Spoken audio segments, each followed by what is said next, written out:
Someone doesn't understand what hurry up, finish writing means. I'm not writing, I'm drawing. Oh, that's even a bit worse. Draw in your own time, dude. Alright, anyway. Oh, you still got a cigarette? I guess finish up these cigarettes real quick. No drawing, though. That's on principle. You're forbidden from drawing. You do not have the sketch pad. Dog 500 experience from your ass. Ooh, damn. You Go draw back to third again. level. Why do I feel dumber all of a sudden? I feel like my Because intelligence you weren't paying is- attention in class, you were doodling. Drawing is actually akin to meditation. It's good for your focus. You donk. You dang scallywag. You dingus.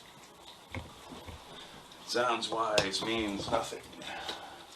Alright, so are we ready? Yep. Alright. Meanwhile, back in Phandalin. 1 month has passed since fighting broke out between the Knights of Helm and the sinister Icespire orcs in the ruins of Coneyberry.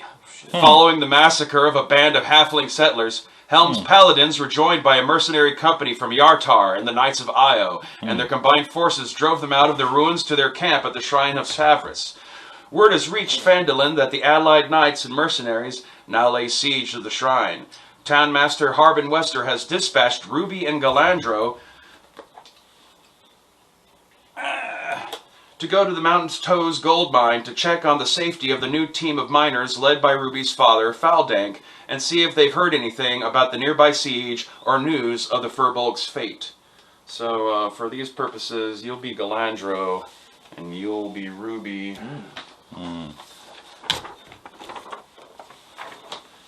Alright, let's do this. Alright, so, roll some session initiative here for me. This will apply to 4. 6. You roll a 4. Ah, no, it was D12. Hold on. There it is. Just hit in the corner. 16. Alright, so 16 and 6. I'll jot that down somewhere real quick. Oh no. What have I done? Alright, so as Ruby and Galandro are walking up to the mine right at sunset after a day's travel through the hills, they see a female orc outside of the mine entrance. As they get closer, the orc waves at them and they recognize it's that orc Puyet that had been married to Hartmann. She seems happy to see you. Let's walk up to her. Okay. We see her. And I'll wave back. Hello, Puyets. She seems to have learned a little bit of common over the last month. Like, hello, friend. In a deep voice. She's an orc. And so, We haven't seen you in a while.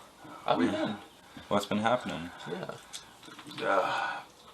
no, I have no word to explain. Come inside. Where's your husband? Come inside. Have you seen Hartmann? She leads y'all through like the little like main open areas, the entryway, and then there's like the big central chamber where they keep all the gear, and then up a little tunnel to the office where y'all had met the kobold sorcerer previously, and then there is Faldank, the old dwarf cheese maker, who's been talked out of retirement to come up here and try to get this mine back in order. He's like, did Wester send y'all up here or something? Yeah, Wester asked us to come and check up on the place. We haven't heard word for a minute. Oh, well, just trying to keep our heads low. We got the situation nearby with the shrine. As you can see, Puyet and that fellow Hartmann managed to come here in hiding, but Where's Hartmann? Yeah. he's off scouting right now. He said he'd be back by morning. What about his partner Reed? Reed, from what I've been told, apparently that pirate woman with the crazy Pegasus killed him. Oh, no, jeez. Talking about, what's her name?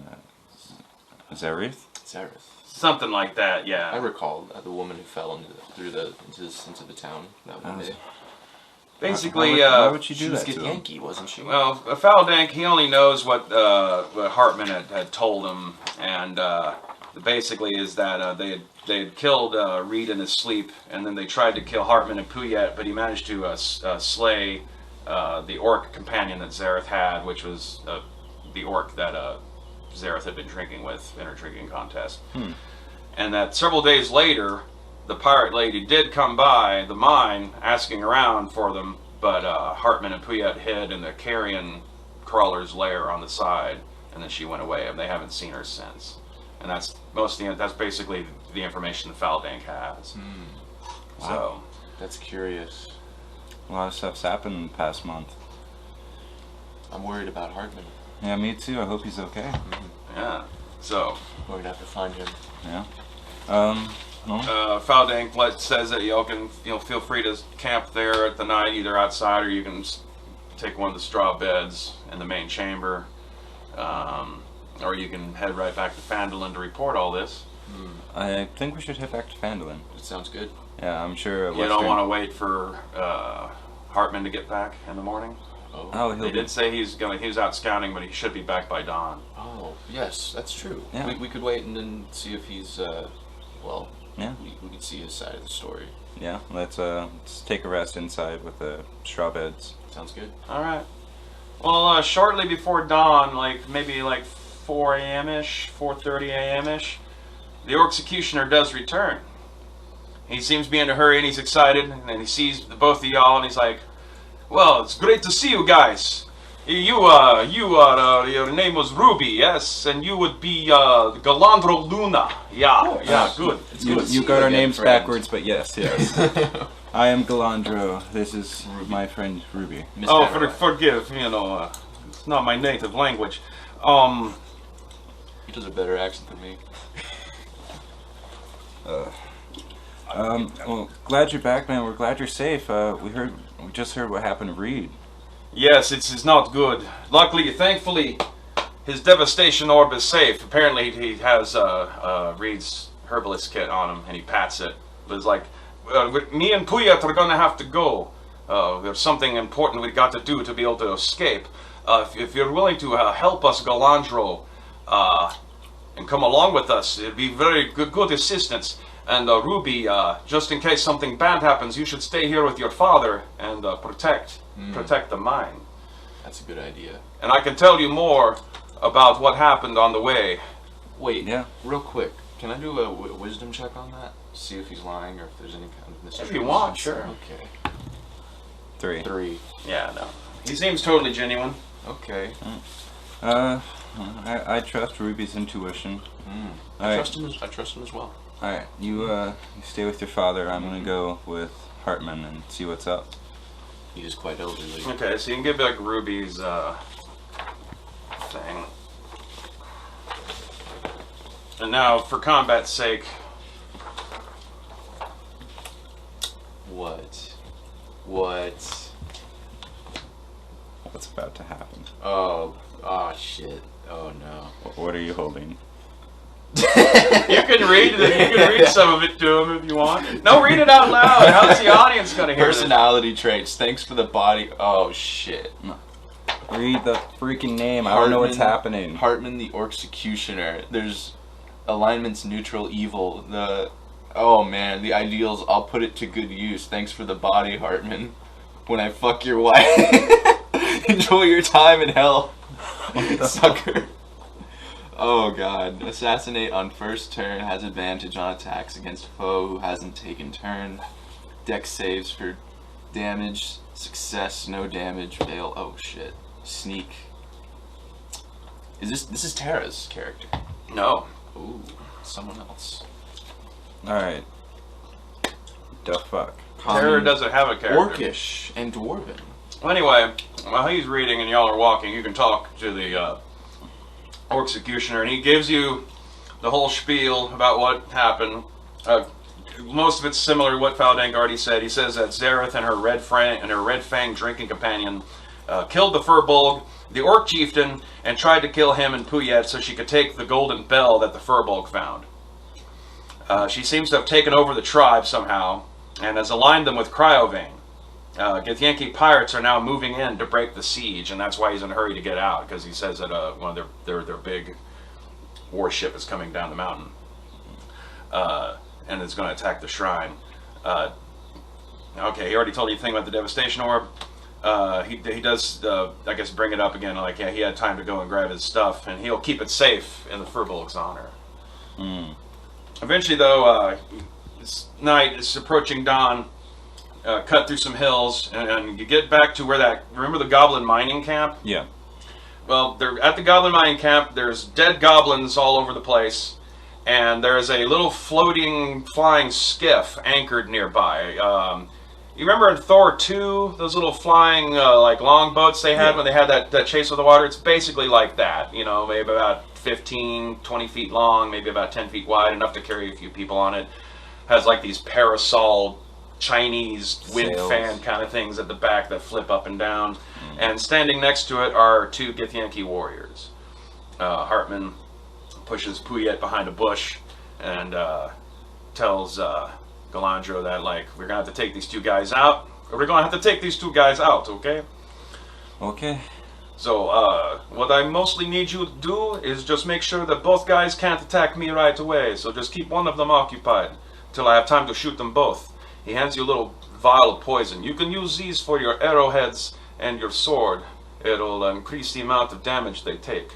This might be the only way to overwhelm them. Githyanki pirates are not easy opponents for us to overcome. Okay. I get the poison and... let me see what I got. I rub it across my short sword and on top of a couple of my arrows. You can assume that you can, like, dip your arrowheads in it real quickly before you shoot them. Alright. So, well, I just rub a little bit on you're my at the edge of the camp. Let's say you're like 50 feet away is the skiff. It's like right next to the little creek that's running through the middle of the camp. There's some dead goblin bodies around and some tents that look like torn and pushed over and stuff. And, like I said, you got the 2 Githyanki guys. Looks like that. They're just chilling by the side of the skiff, waiting for something. Look like they're on guard duty, just protecting the skiff until whoever they brought down gets back. So, let's see. I need some initiative rolls for them. We got an 11 and a 7. Alright, so initiative order here. I'm last. Well, no, You will Ruby's be. last. Yeah. No, your initiative roll is for anything you do as a player. Okay. Is how I treat it. So any other characters you control will be that way too.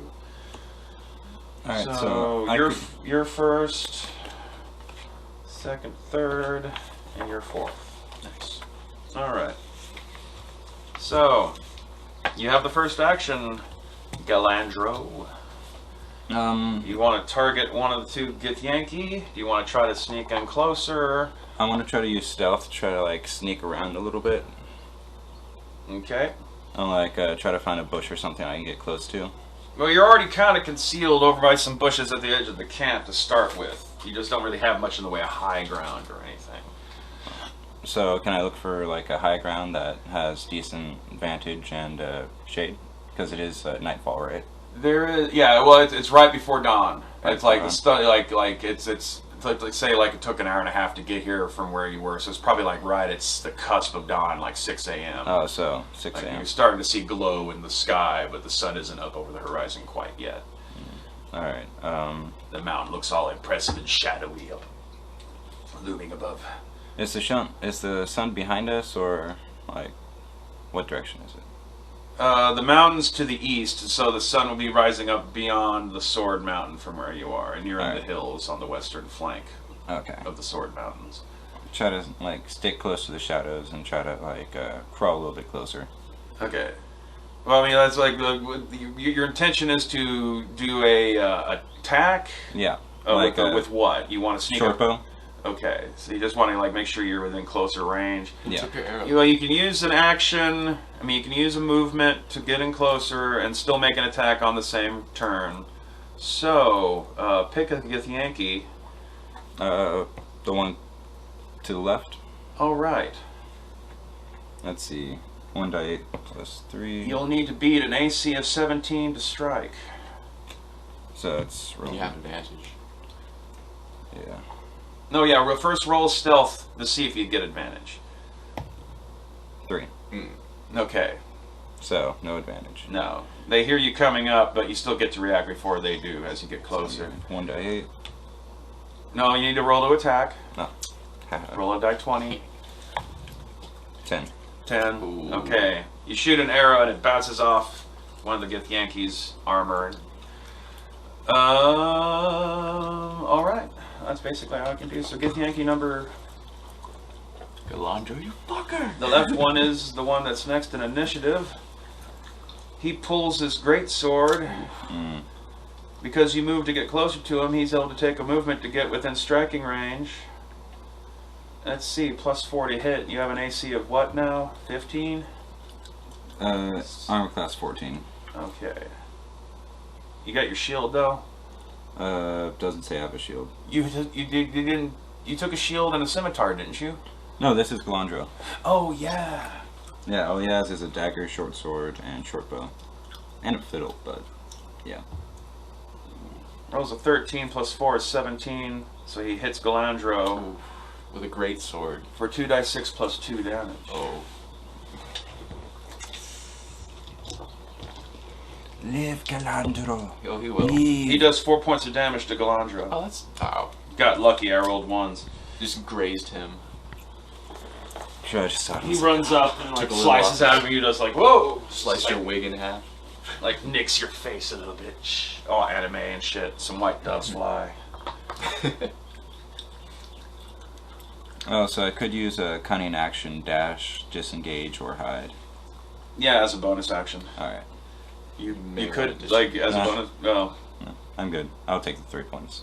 That's not that bad. you're past your turn anyway. Okay, so second Githyanki doesn't know that the Executioner's out there, so he also moves and attacks Galandro.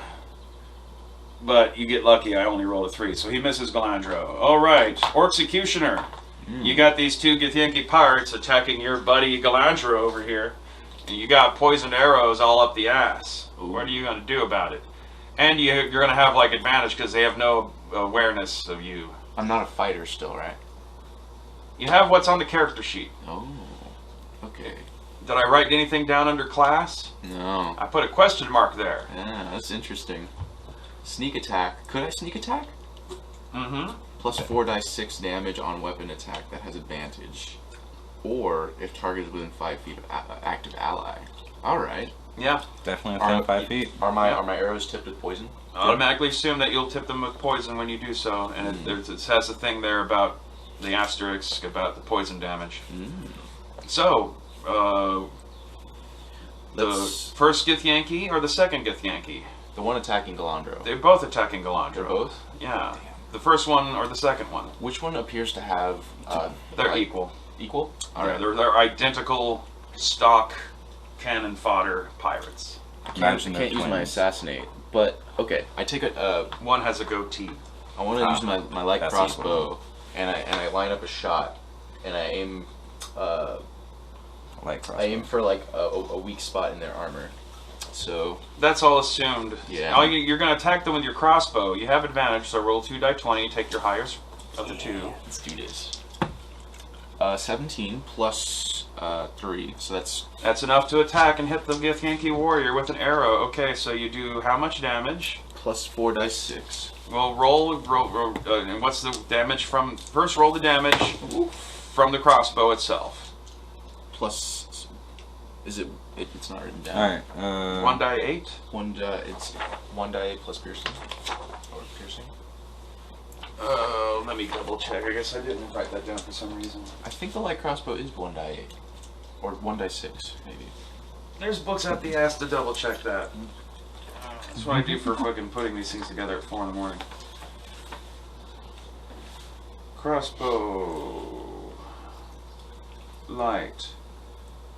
1 die 8. Yeah, 1 die 8 piercing. Cool. Uh, So I got 6, 1 die 8 plus your dexterity bonus. 3, so that's 9. 9. Ooh, baby. Plus 4 die 6 damage. 8 plus 9, which is 9 plus 9, 18. 17. 17 plus And 9 is 26. Yes, 26.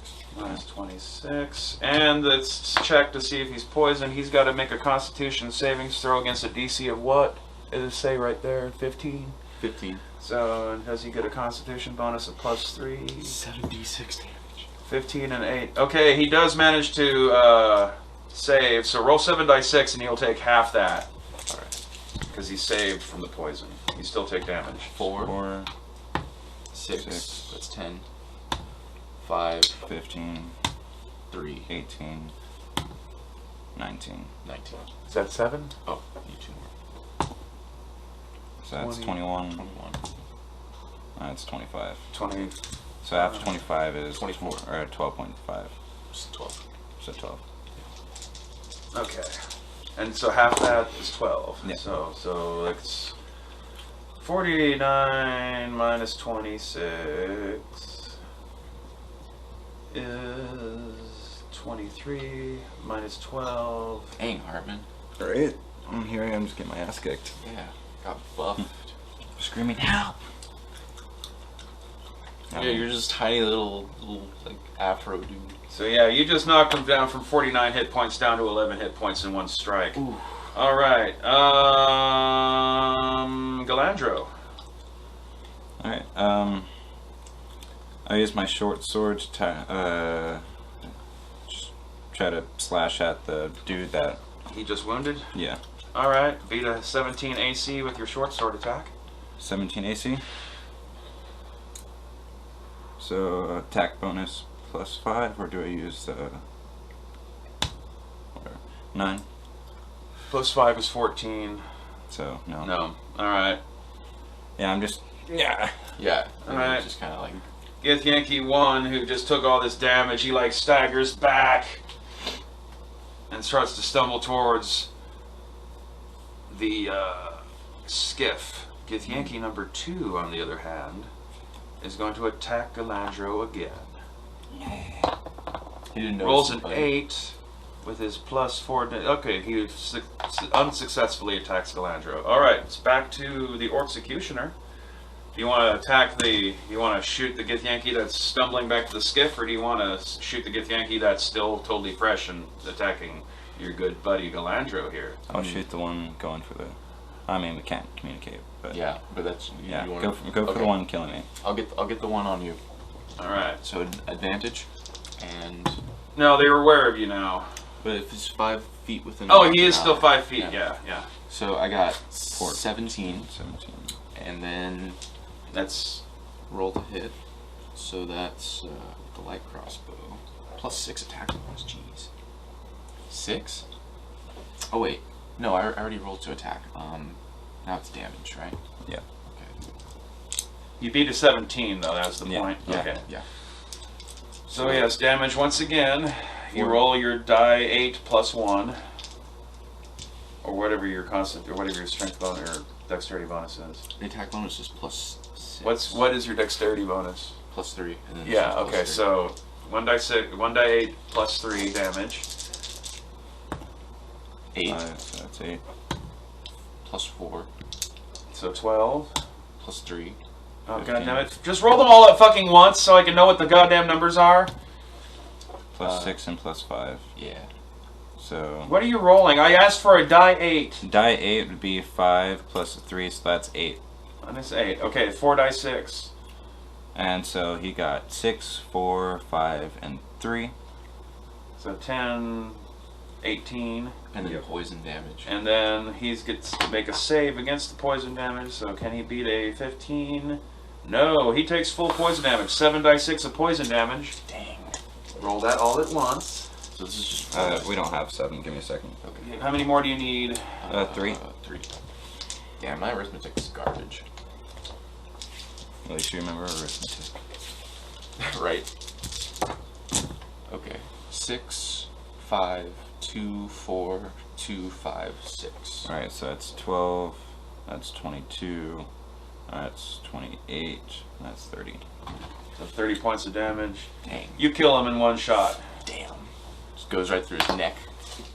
basically, if you want, yeah. Alright, so that swings back around to Galandro.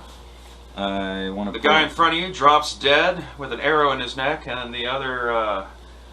I pull out my short bow, quickly dip it in poison, and aim it at the one that's going away. Yeah. Alright, be a 17 AC with your short bow attack. You got this. 11 plus 5, that's 16. No, not enough. You miss with your arrow attack. Dang. Alright. I'm just He missing gets all. to the skiff, gets up on it, and starts activating it. The little wind sails pop up at the back, but it doesn't start to take off yet. Hartmann. Alright. I can take another shot at him. But this time I don't have advantage. Nope, so it's got to roll 1. Alright. Come on, baby. 1. Mm. I shoot at him. But I roll 1. Alright, It's on you, Galandro, to stop this guy from Come on. escaping with the skiff, which is the whole reason you're here, is to steal alright, that I fucking want to skiff. use my action to get towards him. Then I'll use my bonus action to do a dash towards him.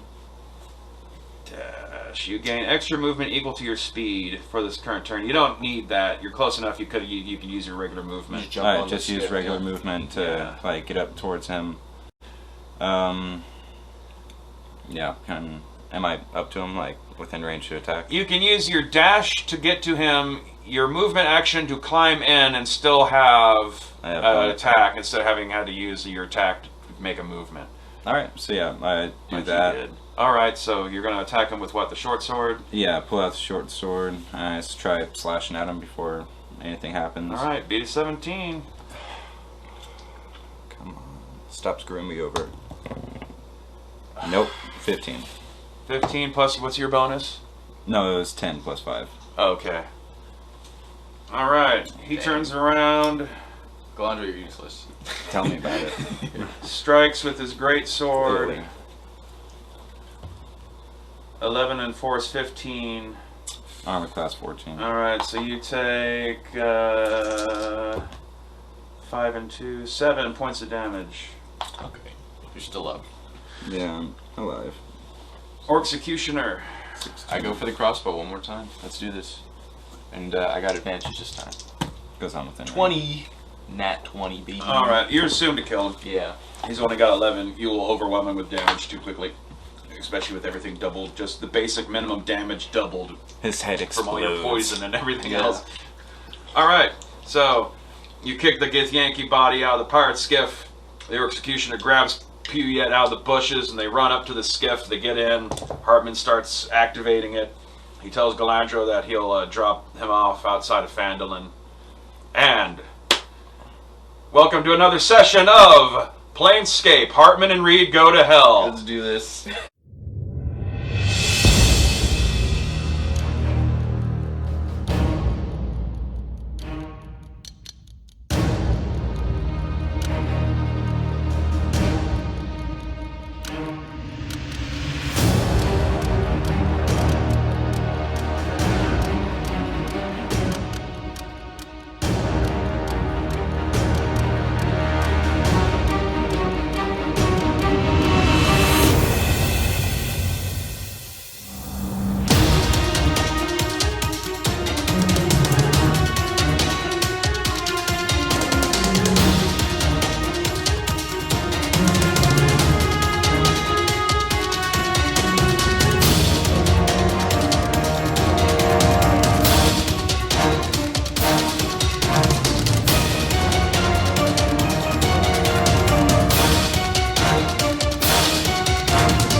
Got yourself killed. Tell me about it. Meanwhile, back in Avernus, Reed and Hartmann both awaken and realize that you're underwater, and you breach the surface of Hekate's pool, gasping for air, and you're in your new bodies. And you just witnessed the events that you just played through as like a vision. So the characters just saw that Oh, whoa. as a vision, as you were being reincarnated.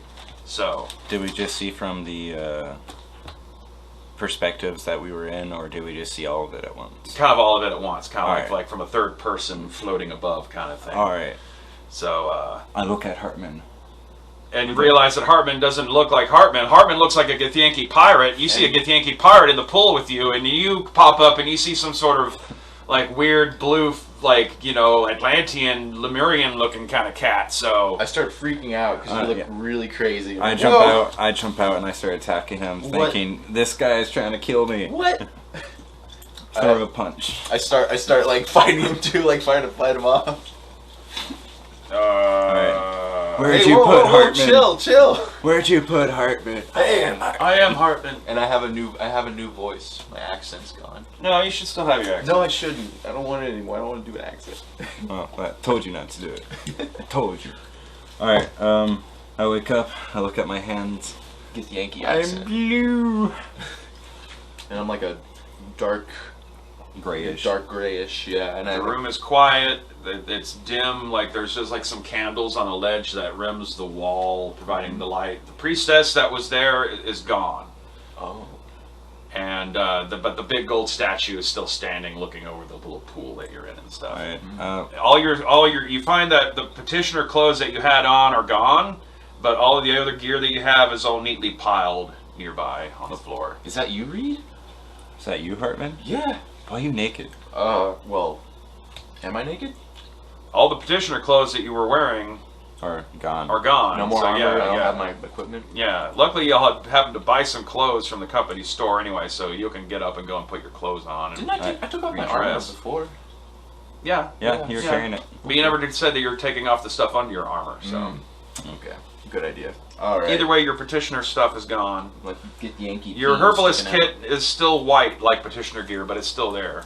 Alright, so still have my herbalist kit. I open it up and make sure that I'm like, wait, how does he have the devastation orb? And I have the devastation orb. It's still in there. At least the box is. Oh jeez. You haven't opened the box because opening the box is dangerous. Oh jeez. Because you don't want to set the timer off, but you haven't really looked at it, as I recall. True. Shake it. You just have the box. Shake it. Yeah, I shake it. Something rattles. Okay. There's something in there. Is there any safe way that he knows that can like? Check You can it? open the. It doesn't mean it's going to yeah. guarantee it's going to explode. It just means that the timer will tick a little bit more, and so Alright, it'll be yeah. even less time until it detonates. I have it like that, and I was kind of. Did I see it? The orb is in there, but it's no longer colored. It's no longer colored. Yeah, it's clear. Devastation orb blasteth magic. What? It's gone. Like it. Like I open it up and like I show it to Hartmann. I'm like, Oh jeez. It's now an unactivated devastation orb. Is that oh, useless now? No, not at all. I It's still super valuable. Plus, if you can find an elemental node, you can turn it into infuse a different kind of devastation orb. and You know it'll about this, restart right? the timer on. Yeah, I looked into Arcana and I had the book of the elemental cultists that created the devastation orb. Could we make it an orb of creation? No, it's No, a basic it's elemental orb. it is a devastation orb. Okay, You can't, so it's meant you for can't use it destruction. as anything else. You can't turn Okay. it into a crystal Right. ball or anything else. Like Dude. Well, I closed shrine orb. that, like half panicked about it. that. While you're fiddling around with your bag, Yeah, while putting doing everything that, back on. you hear a telepathic transmission through the Waterstone. It's a female's voice. Understood. Our forces currently besiege Shrine of Savras. We should... Wait, what? Is that a flying ship?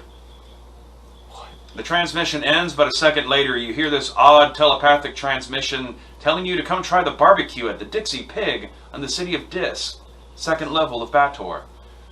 Second level of Baator. Ignore that part. All right. Okay. I can't send back a thing until tomorrow, right? A message. Yeah, because it hasn't been a day since you've used it. Yeah. All right. But apparently days have been flying by there. Yeah. We need to re-equip ourselves and get ready to head out before. Well, before we age that. I can't do anything until I have a new druidic focus. Like all my magic is completely useless until then. So I think I'm gonna stay in the pool for a minute and focus with this staff. Like it looks really weird. It's like blood-colored green metal caps at the tips. I'm probably gonna try to just make it my new focus, and I hope that works out. At least we're in a safe place. Like we got food, we got water. Do we have that like weird phenomenon where when you get a new body, you kind of have like a weird sense, like you can't really sense it that well because it's just different? At first you are a little disoriented and feel off. I mean, because like your heart beats wrong, sounds sound weird. Your color spectrums are a little bit different than what you're used to seeing. Gills. Like some of you might suddenly have dark vision, and you used to not have dark vision and shit like that. You know, so. Yeah, that's right. Githyanki's have dark vision. Like you can actually you can meditate at the bottom of the pool without coming up for air. You don't even really realize it. Yeah, you're still disoriented, and there's things about yourselves you don't. Oh yeah, realize. Like I'm butt naked, dude. What? Well, I'm assuming that when you go to get your gear, you get dressed. Okay. Now you have gills. It's not supposed to be a fucking. No, they are able to breathe air. They're not that fishy. Alright. Here's a picture of the Tritons again. They're more sleek looking, like they look more natural. Let's look at this official Dungeons and Dragons painting of a Triton. But either way, I say he's like an Aryan Aquaman. Yes. Character races Triton. I guess he does kind of have like some gill shit on his neck. That's what I thought. Yeah. Yeah, got some gills. Dang. Some webby fingers. Web fingers, web toes, web on the back of the legs. You can. It doesn't have to be green hair. It could also be like blue or some other kind of oceanic kind of shit. Dude, that's gonna come in handy. My hair changes to a coral orange. Do I notice my hunger, like my more mortal aspects? And we haven't. Yeah. Both of you will come out. You're just in a pool, so you're not realizing quite how thirsty you are immediately, but you're both like very much dehydrated, and you haven't eaten ever, technically, because these are brand new bodies. They've never had food before. Whoa. They've never digested a thing. So I'm sure after we like barely put on our clothes because we're starving, we'll crawl over to that giant table with all the food. Yes. Well, that's out in the main hall. Let's do this. And you're not going to be rushed out of Hecate's pool or anything like that, or the bathhouse in general. I don't know if you really want to stay in this one room. No one will bother you as long as you're in there. I mean, we should probably get acquainted with ourselves. I definitely need to take a short rest to try to attune this staff, and you might want to eat first. It's going to be hard to focus and stuff with gnawing hunger. So I'd say that's eat first. Yeah, he brought it up, and now you're both like, fuck, I am hungry. And there's that big table full of grapes and other delicious ancient Greek delicacies. And let's chomp, bro. We're just eating the grape. Nom nom nom. Yep. I got a big a mutton. I'm just So, do y'all leave the pool room and go back out to the main hall of the bathhouse? We check around the surroundings. Anything weird? Tables. The pool room itself is like I said, it's just an empty stone tiled room with a circular pool right in the middle of it. The room itself is circular. There's a ledge indent at the top where there's a bunch of little votive candles, and like I said, there's this big stone statue of a golden woman with 3 lion heads. I asked Hartmann to run out to the table and just get a giant platter of food to bring into the pool area. I try running, but my body is really weak. Your feet are wet and it's slippery on tile. Slip on his ass. But you managed to get with a couple kind of faltering steps. You get to the big golden drapes. Whoa. That act as the door to the room to get into the hall, and open it up. And there's that older petitioner gentleman wearing the toga, the bath proxy, and he's just waiting there patiently, and he's flanked by 2 petitioner servant girls who are topless and kind of just wearing this gossamer strip thing loincloth that doesn't really hide anything, and they're both holding these big trays that seem to have stuff on them that are covered in little serving cloths. I don't know if there's a proper term for that. They're just both waiting, and he's like, "You have emerged." So it seems. Yeah. Where is your companion? He's in the back. He's getting acquainted with his new resources, it seems. Oh, well, you should go get him, and Kate has gifts for you. I go back and I call it Reed. What was it? What was his name? You haven't heard his name yet. He's just the Bath Proxy, is his title. This guy out there wants to see us. Come on, we gotta beat him. Alright, I officially get He's out the of guy water, that led put you on in there in everything. the first place. Yeah. Alright, walk up. Hello, Proxy. Greetings. I am Diocletus. Diocletus. Hello, Diocletus. I am Reed, Proxy. the former Furbolg, and this is Hartmann. What happened to us? We're reborn, but we're not us anymore. Well, not knowing the specifics of my god's mind, I would assume that your new bodies are the result of her not having access to your original ones to be able to resurrect them, or they're elsewise occupied or destroyed. And so this was the only way to bring you back to life, was to give you new forms.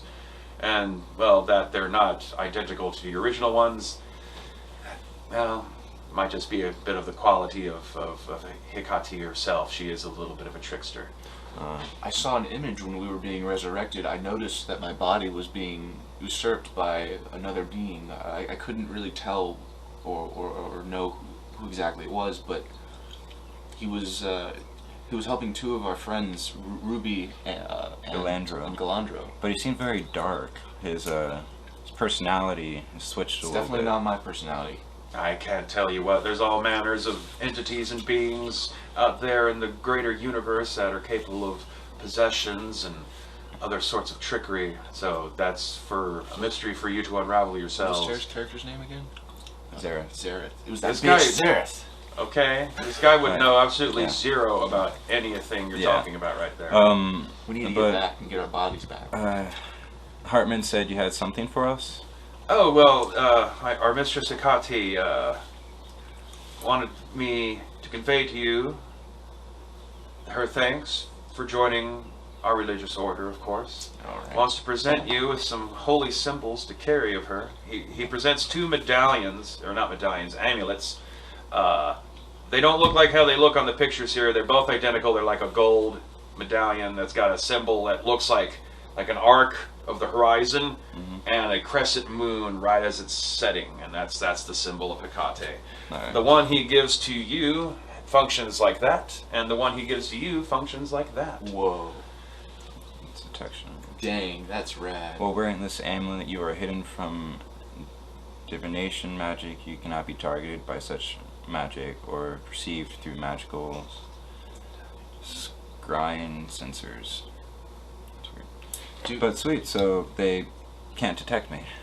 we know what this does. For magical means. Yes. Yeah. Once you attune to it, That's he'll. I don't like having to do all the dialogue myself. He will explain what their capabilities are as you go along. Now, Hecate also knows that traveling back to your home world is not going to be easy. The outer planes are tough, and you are both still new to the path of the adventurer. So, we have some other gifts for you to help make your journey a little easier, at least at the beginning. He hands you each a small pouch, each one containing 500 gold pieces worth of gemstones to use as money. Whoa. So you each got 500 gold in gems. And then he presents, one of the servant girls steps forward towards Hartmann, and he whips off the cover over the stuff in the tray and presents some items to Hartmann, Dang. which will be... Oh yeah, that spell card goes with that amulet. Detect thoughts. In order, Hecate wants to make sure that even though your origins are cloaked in darkness, when you have to face your past, you will have a light to guide you. And so they give you this. Dude. Lantern of Revelation. Revealing. While lit, this hooded lantern burns for 6 hours on 1 pint of oil, shredded bright light in a 30-foot radius and dim light in an additional 30-foot. Invisible creatures and objects are visible as long as they are in the lantern's bright light. You can use an action to lower the hood, reducing the light to dim light in a 5-foot radius. Dude, that's rad. And as you are not skilled in the ways of magic and the arcane and trapped out here, we present with you a shield to protect yourself. Badass, bro. Spell guard shield. While holding this shield, you have advantage on saving throws against spells and other magical effects, and spell attacks have a disadvantage on you. Jeez. Okay, I adore it, and I'm like, yes. Hecate wanted you to have a couple of books so you can improve yourself. Manual of Gainful Exercise and the Tone of Clear Thought. You can study them to increase attributes. Very rare. Jeez. Or you could sell them. Or you could use them and then sell them, although they won't have their magic, so they won't sell as quite as high. Yeah. I feel like I'm just going to keep them for a while. When I'm done with them, perhaps I could pass them on to you. Oh, you use them, then they lose their magic. Or you could also use them on sidekicks if you want to beef a sidekick up. This book describes fitness There are a exercise. couple sidekicks you can unlock in Ribcage once you get there, but you can only take one from Ribcage. You can't have them all. Anyway, so to read, so that you don't forget the forests of your youth or your connection to nature, we wanted you to have a bag of tricks. Bag of tricks. Brown bear, giant boar. 3 times a day you can pull a small fuzzy object out of your bag of tricks and throw it at the ground, and it'll become one of those for a day. Do I get to choose, or is it random? It's random. All right. You don't know what it's going to be until you throw it, but you can get one of those animals as a daily companion. And you can do it up to 3 times a day, and then it'll recharge at dawn. Sweet, I can get a mastiff. Or, yeah, mastiff. Yeah, a war dog. Wait, I have to ask, what am I? Like, Hartmann's asking the... Oh, okay, good question. As far as I can tell, well, obviously you're a Gith, but specifically you have the facial stylings and manner of a Githzerai, I would assume. Not the Githyanki. So it was that... It's not what...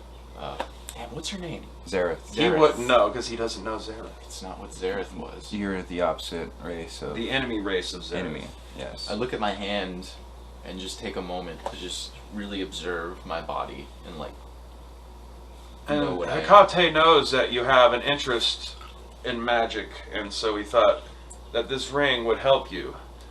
Ring of spell storing. And it has a 5th level spell already stored in it you get to cast once.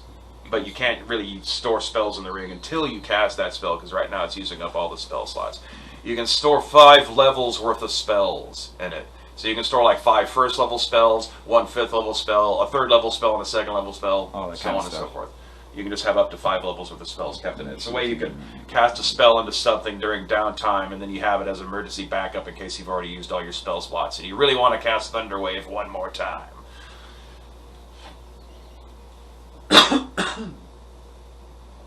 Theoretically, you could also use it on like racial or feat spells that you can otherwise only use once a day. And that's the spell that's in it, and he'll explain what the spell is. That is amazing. Basically, you can create a holy site. Yeah, I was looking at that. It was like create a holy site that's up to 60 feet. The food's still on the table, right? No, you haven't gotten to the food yet. Last thing, 2 books for you.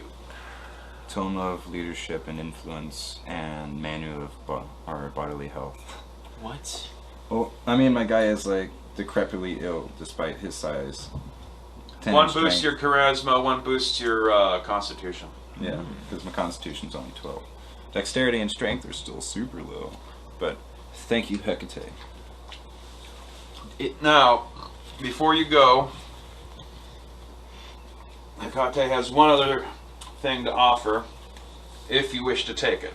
And this is totally optional, but she needs a small favor done, but in the process of doing that favor, it should be able to lead you back to your home world of Toril. What favor is that? To reach the elven isle of Evermeet, on the prime world you call Faerun, but is charted in the sky as Toril, take the most expedient path to the chaos plane of Arborea, far across the Outlands.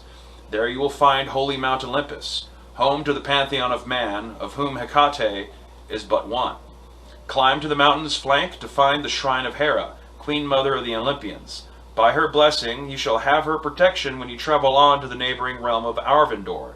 And if you place this sacred relic there, he hands... Who takes the object? I'll take. Smack We it. both. Roll initiative. You both spoke at the same time. Whoever gets the higher number right now. Plus Dex. Nope, just your higher number. I mean, I got 1, so. Okay, so you take the sandal. You have the sandal. Yeah, boy. Do you take the sandal, though? Or, because like I said, you're kind of committing yourself to taking this path if you take the sandal. But he holds it out. Righteously. I grab it, and I hold it, and I swing, and I pull out my sword, and I say, by my sword I will deliver this sandal. If you place this sacred relic there as offering, then by Hera's blessing, Hecate's long exile in Avernus shall be annulled. Once in Arvindor, seek the coast of Ossa and sail to the border between Arborea's levels. Here, hidden between the shining sea and Aqualor, you can land on the westernmost shores of Evermeet, and from there return to your homes. So we have a way home. And I've been meaning to ask, what am I? I look like a blue fish person. You would be a Triton, natives of the elemental plane of water. And you're in hell? Splishy splash. That seems a little... I mean, I just need to get my gills wet once a day. I'm cool. Alright. So before he leaves you to take some rest and figure out anything else you want, is there anything else you want to ask this guy? Very important. I want to inquire about any natural abilities of him or I. He'll... With our new bodies. Okay, he'll fill you in so that you won't just subconsciously become aware and unlock your natural abilities. That's right. So he'll tell you, like, it's Sarai, or, you know, kind of like naturally psychic and all that, and he'll... Wall of water, gust of wind, fog cloud. Yeah, you can cast some basic elemental magic, and you can breathe water and all that kind of stuff. So. I try to, like, grab some communicate food with water animals. from the table afar. I try and grab some food. You have the mage hand cantrip? Mm-hmm. Yeah, you can totally float. Just like floating. Not an unlimited amount, but you can grab like a bunch of grapes and fly to your hand and then eat the grapes. Yes! Yeah. Grapes. Sweat. And you'd be like, fog cloud, now you can't see your grapes. Yeah. The power. Force field. Alright, we thank him and we're letting him know we're gonna be staying for a while. I'm gonna meditate and try to get this to become my new druidic focus in the waters of Hecate's pool. If I go to the store, I could probably pick up some sacks and maybe some other things, but Okay. we need some dry rations to get us along the journey. Well, both of y'all, just some of the items y'all got do require attunement, so both of y'all need to spend a short rest attuning to those as well. We can spend... And you're only allowed to have up to 3 attuned magic items. You're fine. This will max out your amount of attuned items, I believe. You, on the other hand, will have to drop something, because you're attuned to both sending stones, and you just got 2 items you have to attune to. So either you have to not attune to one of your new items, or you got to drop your sending stone, one of the sending stones. Let's see, so I want to... You can still have it, but you're just not attuned to it anymore. Can't really use it. You might be able to give it to him, because I'm not... Do you have any other magic items beyond what I just gave y'all, gave you left? Do you have any magic items left that you already had, Micah? Micah. Any original magic items? Items you already had before this? No. Okay, then you can take the sending stone, too. Right. Yeah, here, you can... I give him the sending stone to... what's it called? The Knights of Io or the Water Cult? Knights of Io. Okay, Knights so of you Io. now are in control of talking to the Knights of Io. Okay, Wait, if you attune yourself to it. These don't require attunement, do they? I believe they do. It says attunement at the top, doesn't it? Uncommon. Oh. Okay, cool. Then that's even better. Yeah, I'll just keep it then. Keep it. I got a bag. Okay. I assume that because they were telepathic, they would require attunement. That kind of makes sense, Sam. I would have assumed the bag of tricks needed attunement too, and apparently my doesn't. medallion needs. No, that's just a random bag. Yeah. Bullshit So out. your holy symbols, your amulets would require attunement, and then I believe your shield needs attunement, and We should study. the ring. We should study as well.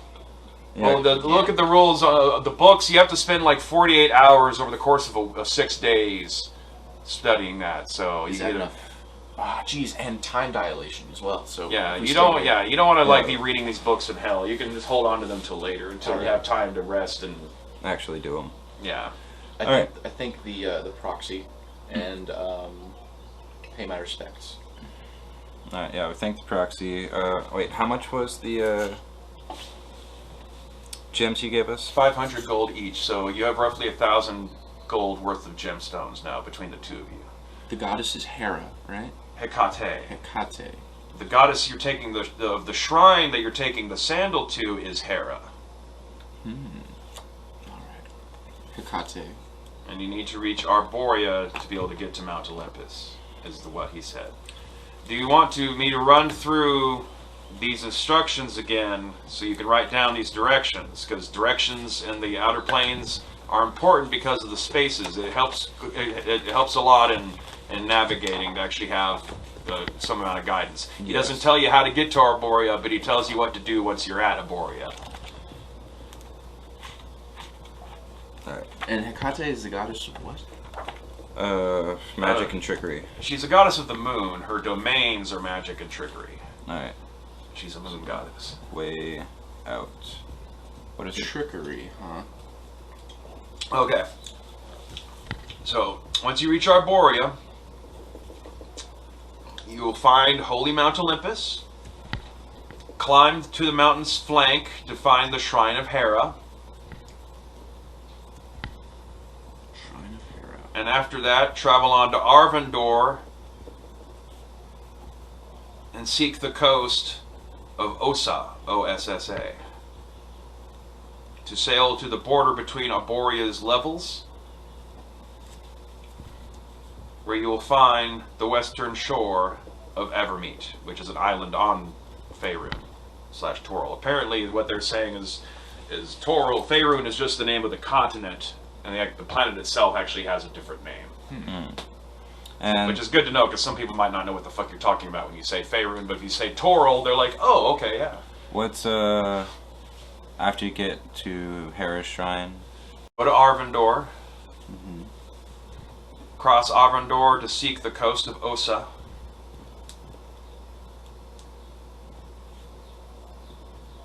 Sail to border between Arborea's levels to find Evermeet, and from there you can go home, because you'll be back on Faerun at that point. Sweet. Sounds pretty straightforward. Yeah, just getting to Arborea is the big question of Yeah. that you need to figure out what to do. Because Arborea is on the other side of the Outlands, and you're still not even in the Outlands. You're still on the edge of the map of hell, Adventure! literally and figuratively. Right. So let's take a couple-minute break for a cigarette. Yeah. And then we'll be right back. Alright, and we're back. So, you spent about 3 hours at the bathhouse minimum in order to be able to spend some time resting, feeding yourselves, drinking plenty of water, maybe taking a proper bath if you're curious and just want to like get this grime and grub of hell off you. Yeah. And attune yourselves to your new magic items. Also, while you're attuning yourself to turn your hell staff into a druidic focus, you have another one of those strange dreams. So I need you to roll a die 6. Die 6. Yes. Oh shit. 2. 2. You have a vision while you're meditating of a unicorn being eaten alive by hyenas that start to transform after they fed on it, and they, in the midst of looking like they're turning into gnolls, and then the vision ends. But you now are able to use your quarterstaff as a druidic focus, and Don't eat unicorn meat. Yeah. Speaking of which, well, none of that. no, it's the gnolls. It's just more of revealing something about gnolls. Cut the deck. I need some oil for the lantern. Roll a 2, so you get the second card down. Now you have that card too. And priest. Priest? Alright, Got so priest dude. That's actually pretty useful. at the end of your time here, you're about all wrapped up with anything there really is to do at this bathhouse, unless you want to fuck some of the petitioner ladies, but that's a little rude. I'm okay. So, They've done enough for us. yeah. Can we go by the store real quick to get some oil? You know, that's what do you want to do? You're outside, you're in Berksburg still. Let's make sure we have everything. You want to try the gate? Also remember, Ribcage is a full-fledged city with all sorts of shopping opportunities, so it's not like you're only stuck Let's go going to the Gehenna Ribcage. Company store. There is still a thing, though, of, like I said, there are a few items at the Gehenna store that you can get, like rock bottom prices that you can't get elsewhere, so it might be worth. Also, someone did mention that they have books there. True. I want to go there and check out some books or whatever. I also want to check out some more, like, I don't know if this longsword should be my main weapon. Maybe something that's, you know, more of a dex weapon. You should get like actual scimitar. Yeah, that sounds like a good idea. Kind of fits with mine. Yeah, scimitar, blunderbuss. Yeah, this sword actually isn't my style. You should hold on to it because you can sell it as a magic item on the other side. Yeah, and we got plenty of gold right And now. cut good profit. Also, technically, all those magic items you just got, with the exception of the medallions, you could sell, and it's not going to offend anybody. Yeah. And some of those are really powerful magic items that would get you a shit ton of money. A shit ton of money. Going back, quickly checking. What do I actually not really want? The books and all that kind of shit. You should use the books before selling the books. There's no point in not using the books. Yeah. It just takes them 100 years to regain their magic charge, but Yeah, but wizards and shit aren't gonna mind sticking that on a shelf. Right. Or also, you could use the temporal distortion to your effect and like store those books on a deep level of hell, and then retrieve them, and their 100 years has gone by for them. That hasn't gone for you, kind of thing. You can use that. Or I guess you'd have to do that in the Planes of Conflict, since that's where time goes faster. I was about to say. Either way, doing it in Avernus might take a couple hundred years. but you do it in like Elysium or a deeper level of Carcerai or something. And anyway, I'm looking for equipment right now. this shield, man. All right, so you go back into the company store. Trader Joe, the Arcanoloth, greets you both. He doesn't seem to recognize you at all, treats you like brand new customers, and shows you around. Nice. Says you look like a couple of fresh adventurers new to Avernus. You might want to take a peek at some of our guidebooks that we have available on this little rack here by the counter, or we have a whole variety of magic potions for sale. You have guidebooks? Do you have any of the Rib Cage or the Outer Planes by any chance? Where did I have that thing written down? What books does he have? We should be okay. Yeah. Stop. He's got a few books available. He's got a Planewalker's Handbook for 50 gold. He's got a Guide to Sigil for 200 gold. He has a book of Demon Anatomy for 100 gold. A Devil Anatomy book for 500. An Overstock Discount Manual of Clay Golem Creation for only 1,000 gold. And a little tiny pulp book, real thin kind of pamphlet called Secrets of Avernus, 5 Hidden Items for 10. I want to buy that last one. Okay, so strike off 10 rip-off. gold from your current total of, you can just, it's in the form of gems, but, or I guess we'll just make up Transfer all the gems to gold. Let's figure out how much all you're buying, and then we'll just do it all at once. So Sounds good. far, Reed has spent 10. You want the Secrets of Avernus. Secrets of Avernus. Just to write this down, it gives you 5 items, basically. Reading through the text, it just tells you about 5 really powerful magic items, and it gives you a basic location and some basic directions to get there, although not necessarily directions from Berksburg, but where to get it. And if you go to here, you can get to there. And it's in crayon. No. What was it called? Secrets of Avernus, 5 hidden items, 5 hidden items. It's like a little girl. It's like all happy on the front with a smiley face.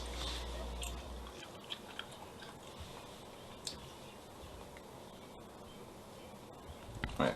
There is an iron flask that contains the soul of Baphomet, the demon lord, at Zerial's flying fortress. There is a cubic gate at the Tower of Erm. There is a staff of the Magi at some place called the Bleeding Citadel.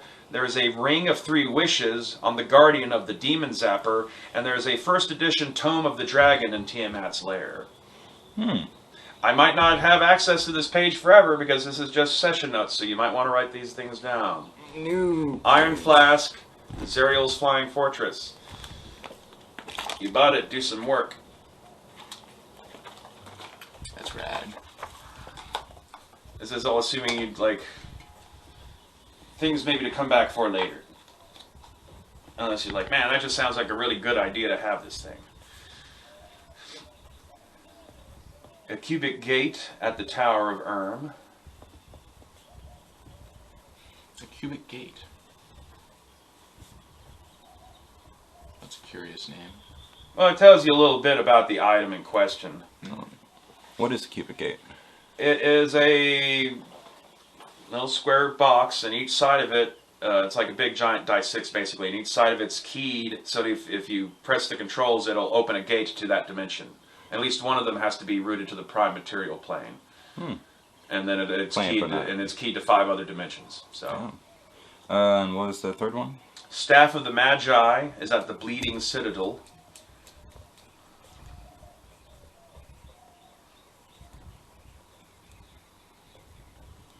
Alright. There's a Ring of 3 Wishes at the Demon Zapper, held by the Guardian of the Demon Zapper. You can just put Ring of 3 Wishes. We gotta get around to that at some point. Maybe. And a first edition Tome of the Dragon at Tiamat's Lair.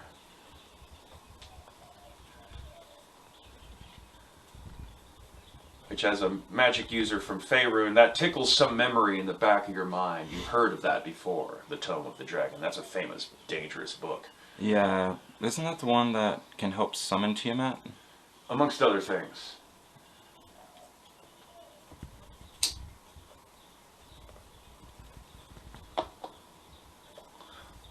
Alright.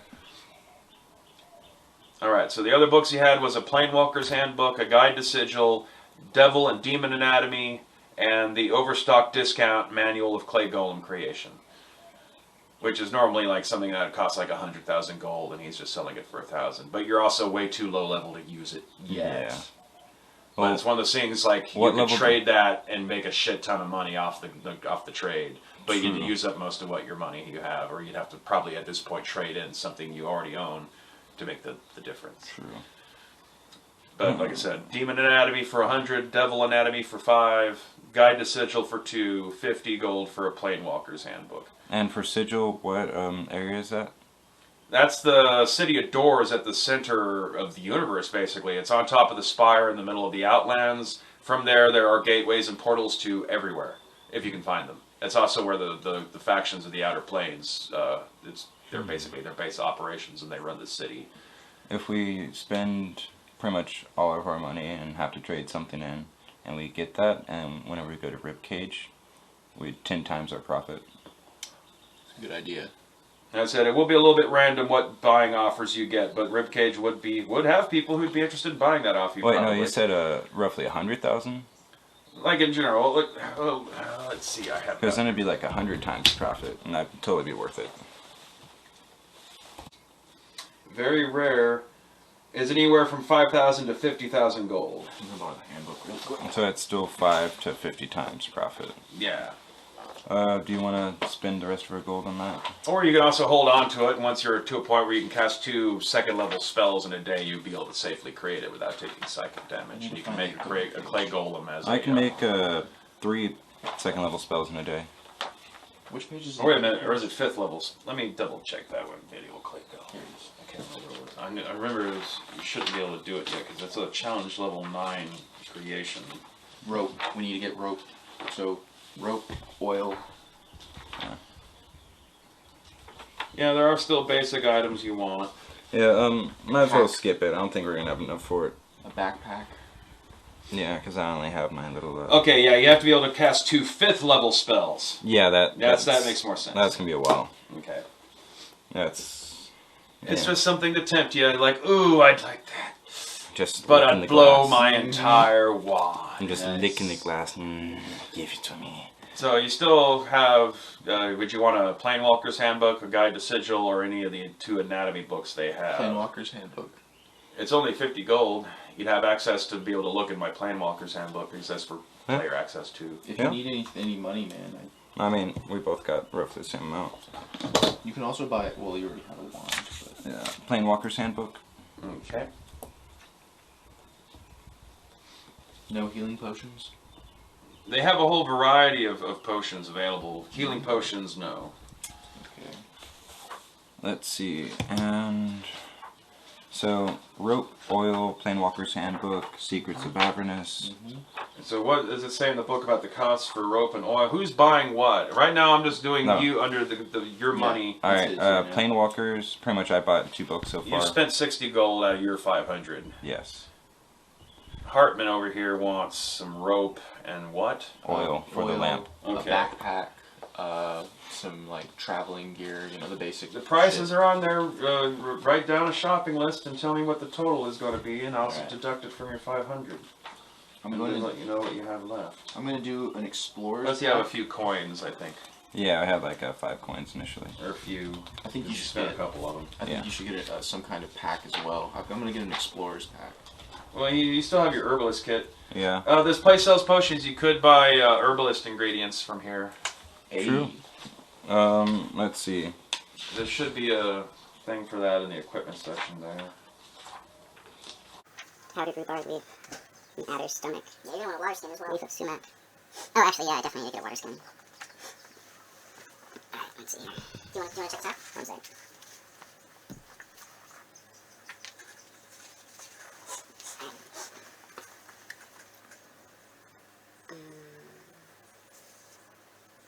Actually, I'm gonna get a glass bottle instead of a water skin. It's a bit heavier. It's heavier, but water skin leaks. Do water skins leak? I'm sure they'll be fine. It's like a... Either way, hold on,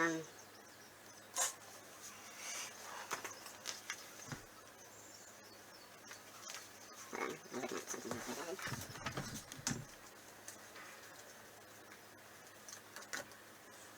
You still have that healing salve?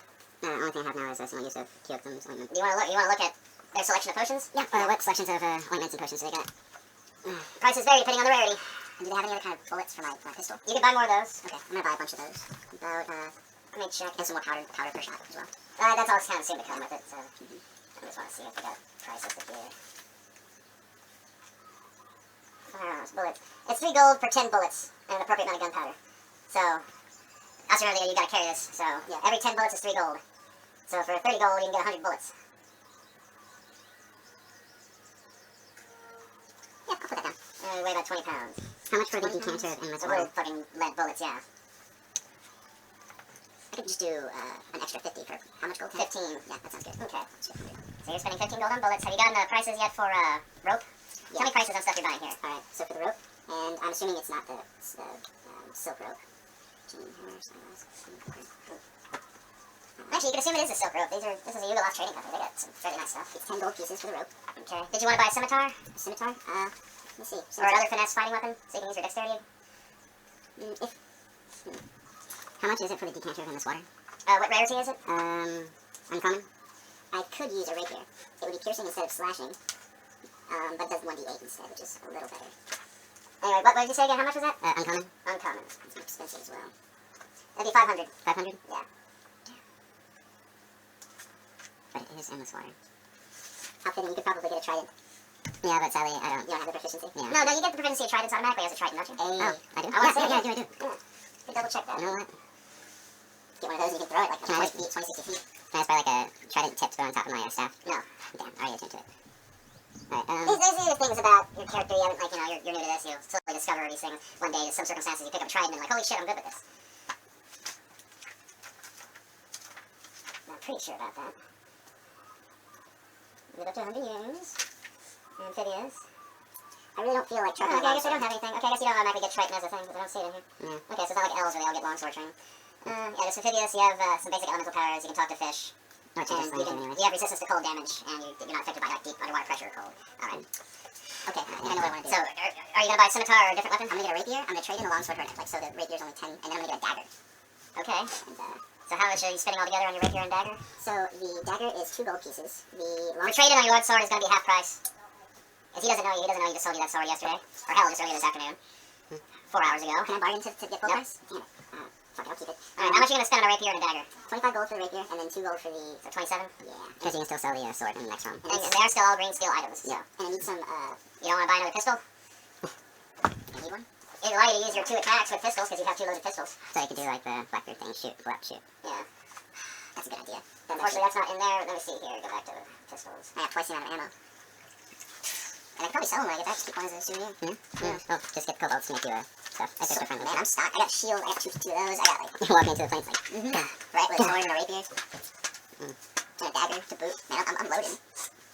Pistol would be 250, a musket would be 500. So another pistol would be 250. But what's the range difference on a musket and a pistol? 30, 90 for a pistol, 40, 120 for a musket. But a musket's also a two-handed weapon. but you fuck up your budget. You can afford another pistol. How much is the pistol? 250. 250. Yeah.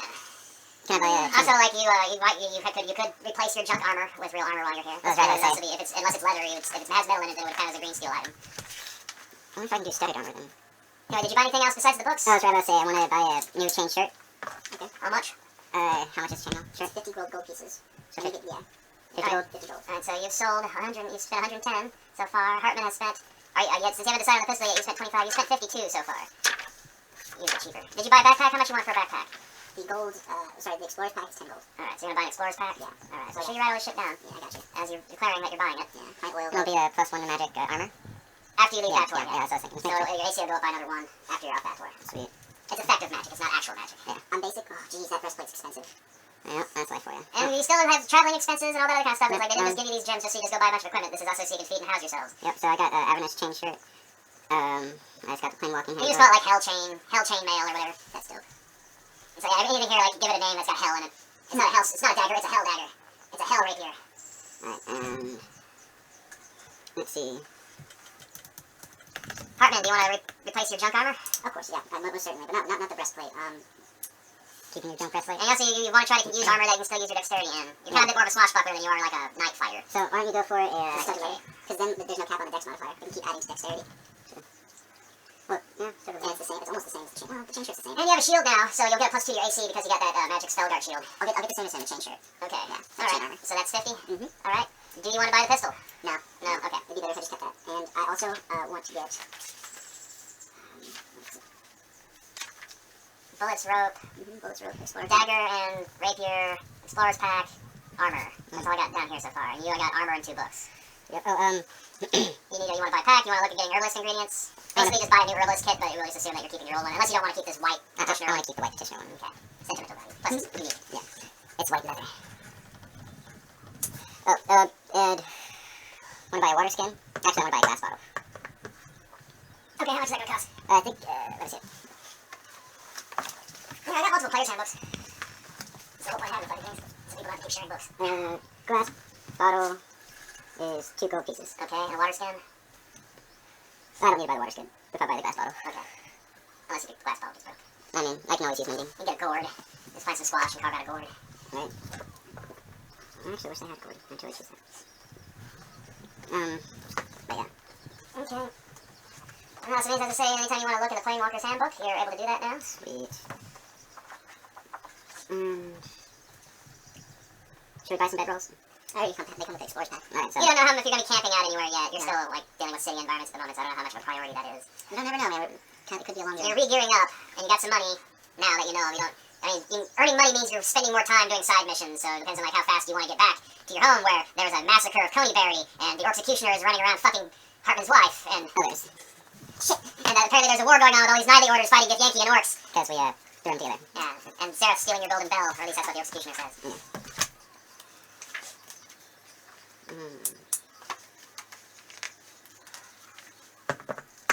And we don't really have any rations we could buy here, right? No, they don't sell anything like that. Yeah. No, maybe they got some trail mix. Trail mix? Yeah, you can get some trail mix, some hell mix. Tastes like cashew nuts. Melted M&Ms. No! There's pebbles in it and shit. There's chocolate on my hands. Most of it's just delicious granola and chocolate, but with one little fucking rocky pebble here and there to break a tooth. Fuck. Hell mix. You get what you get. I mean, it's better than little chunks of bone. Probably what the... Actually, yeah, you said that the sands are actually like bones. That just... Also, I did say that like a common food item here is larva. So yeah, I don't want face larva. Let's skip rations. It's good on a stick, you know, roast them. Not with the human face on it. I'm good. Alright, good. It's screaming. Alright, yeah, Like, Jesus, let's see. Okay. Yeah, I'm good. Anything else y'all want to buy? Yeah. Take a side look. Final call before you end off this shopping scene. Yeah, I think I'm good. I want 1 vial. How much is that? It's 1 gold piece. Okay. Yeah. So, Reed, you need to deduct 112. I don't remember you saying anything else. And I got the oil. And you got 25, 52, 62, 111. You both spent the exact same amount of money. Both of you deduct 112 gold. Huh. That's funny. Hartmann bought more shit. but he bought cheaper shit. Yeah, boy. I'm that economic. And now you're loading down. You got like a long sword across your back and a fucking rapier and a pistol on your side. And you got the shield, the Used to expensive it, yeah. shield. You both now are decked out as a couple of quality adventurers. Oh, are you still going to carry that junk shield you have? No, or? I dropped the junk shield and the junk scimitar. Okay, so alright. Was Hartmann wearing my hat? So just have AC from your chain shirt. Raskin's hat? Was he wearing Raskin's hat? You didn't get it didn't come with you, but yes, the Executioner was wearing Raskin's hat. Son of a bitch. Yeah, he's got the hat. That's why the hat didn't come with you. I want to chop off his head, but that's my body. And so without the shield, that drops not anymore. my armor to 13. Like, you're reincarnated. You're not ever going to get that body back. Shit. You're never going to get to be that person again. This You're is my still, body now? yeah, this is you now. Oh, jeez. Well, it's a brand new body, so Yeah, it's all new, it's unused. You're technically virgins again. all that alcohol, my You know liver's what that brand new, baby. means. That's Video games in Grandma's basement, yes! I like check my We're pants. virgins again! I'm like, aw. I get a remake. Alright, Alright, so, Can we buy? before you're... Wait. One more thing. Can we buy holy water? No, not from here, Okay. not from Yugolos in a store in hell, you're not buying holy water. Okay. You can get unholy water and you're not going to like the results. just pour it out, use your All right. screams. So as you're putting your stuff up after you've made your transactions, you get another transmission through that water stone of another ad, but you can't make it out because you don't speak the language it's talking in. It's some guff grotto voice. Today at I really 50% off. I really need to get this thing checked, man. Someone needs to fire that amulet. Right? That Can't even connect spokesperson. right. Alright, There's a property to Avernus that you're not aware of yet. let's get to that gate. Let's keep going, man. Okay. As you leave and start trudging up the hill, make exhaustion rolls for your first hour here in hell and your new bodies. DC 10. Oh, Constitution save. Oh, gee, I don't have a constitution save anymore. Oh, I got a 4. I got What do 12. you mean you don't have a... Oh, because your Constitution went down? I rolled a 4. And it's not one of your things. Alright. I got a 12 in total. Alright, well, you don't have exhaustion. You get one level of exhaustion, so you have disadvantage on ability checks. The gate's this big. I mean, it looks like the gate on that hill there in the corner where it looks kind of like a Japanese kind of arch kind of thing. You know, 2 big stone pillars and there's another pillar laying across. As you walk up, you see some Modrons at the foot of the gate talking to some people entering. And as you're walking up, sitting on a little rock along the trail, he ignores you, but there's a little imp, which are like the classic little miner. You've both watched that episode of The Storyteller about the devils, that Russian guy. They look like that. The little red devil fuckers? Yeah. You both see an imp, but he's wearing a nice, professional black suit with a red tie, and he's just sitting on the rock, kind of depressed, and he's got an oversized, regular person-sized briefcase next to him. That like is stuffed with some paperwork sticking out the sides and stuff because it's just jam-packed full, and he's just sitting there just looking at the ground as y'all walk past up to the gate. The Modrons, these little guys, you've never seen shit like this before. It's like this little robot ball with an eye. Me and Hartmann try not freaking out real quick. Yeah. Welcome to the Bergscape. May I see your permit? Oh, We I have a sandal. show our medallions from Hecate. That is not official paperwork. How do we get the official paperwork? Well, unfortunately, in order to be able to enter Ribcage, they're very paranoid about devils or demons surging into the city and taking over. So there are defenses on the other side. You can, of course, go through the gate if you don't want, but you will be destroyed. If you want a permit, you're going to have to talk to Barius Sharp Splinter. He is in charge of the office of the Society of Sensation and is the only one authorized to issue permits of entry to Ribcage. Okay. Do you know if there's a price point for those? Unknown. All right. New do you know query. where can we find them? I really just want to use fog cloud to try to like sneak in. We will be destroyed. But we're in a fog cloud.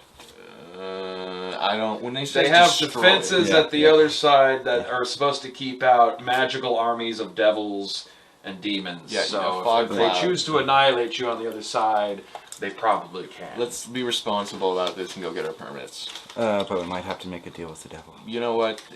At this point, it's kind of we're in hell. There was that little imp sitting there all depressed with the briefcase. Alright, let's walk back to that little imp. Well, real quick. the Modron says if you're looking for Barius, he doesn't know where he is exactly, but his office is at the offices of the Society of the Cessation, which is just down the hill across the path from the D's Diner. I don't know if that little map is still there. Yeah, it is. It's underneath your Altoid 10. Oh, too much stuff over here. Let's go say hello to the imp, just to see what he's about, and then go down to the offices. But I'm not making. You'll have to pass by him again on the way down. Yeah. Okay. So we passed by the little imp man. I'm not making any deals with him. I might. He's my guest.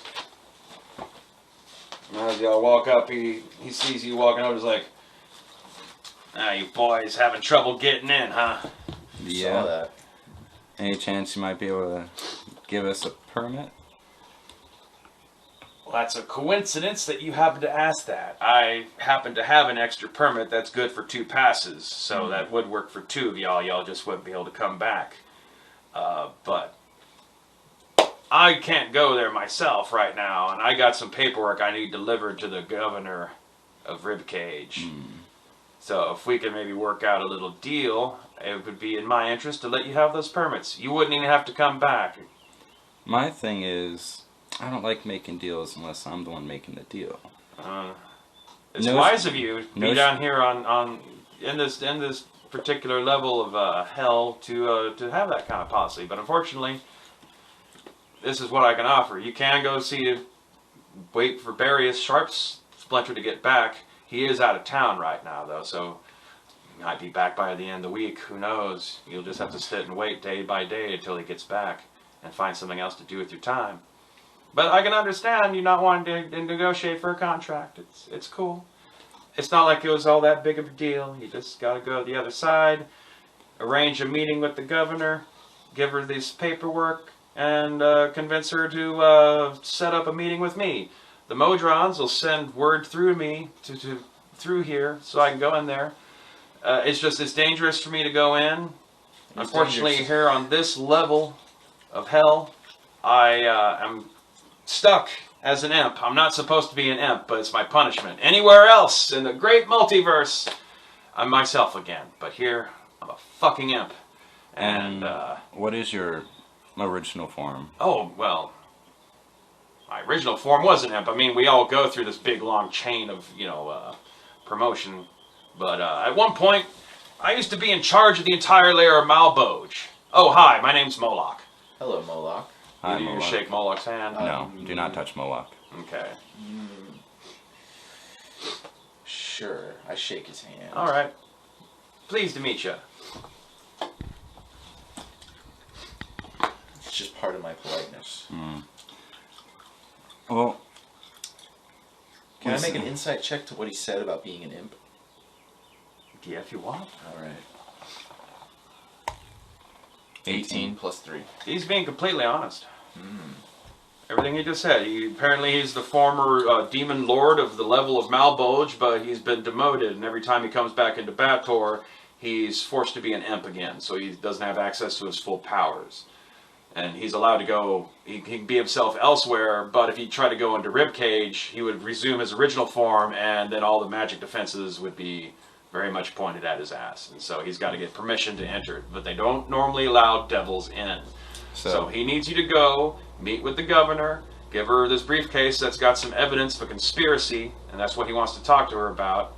And all you got to do is just set an appointment between the two of them. You don't have to come back at all, and he'll give you the permit. He will want you to sign a contract, though, to make sure you do it. You can't go through and then just renege on the deal.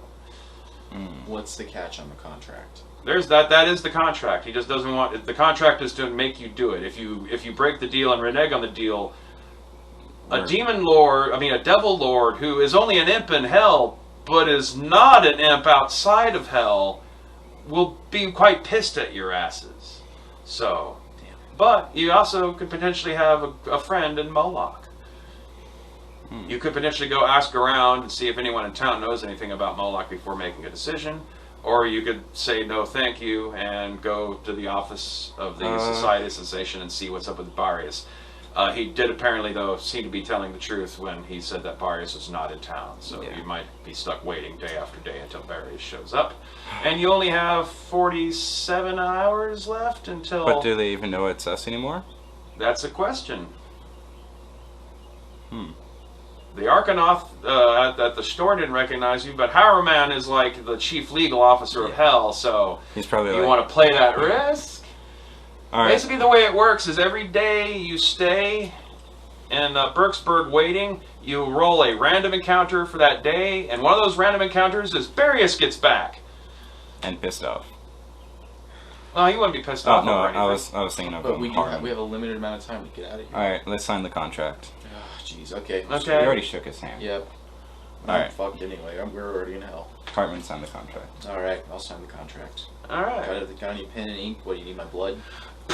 In his hand magically appears a big, fancy scroll. It's already all filled out with the basic terms of what he just described. Y'all might want to double check it and read it just for wisdom. He even suggests that. Yep. I use a because speaking wisdom of lawyers, check. he happens to be dressed like a lawyer. I want to use a wisdom check to see if I find anything in there that is I'm able to cross out to make sure something bad doesn't happen. What you should do, you use more of the inside roll. What you should be doing is making an Arcana roll to see if there's anything in the contract that's hinky. I do want to do that. So. Arcana roll. 17 plus my Arcana ability of 4. It's an intelligence stat, right? All right, so you can pretty much put a steel of stamp of like you're like 100% sure of the accuracy of your reading of this. And this is the most simple, straightforward devil contract you could ever hope to be given.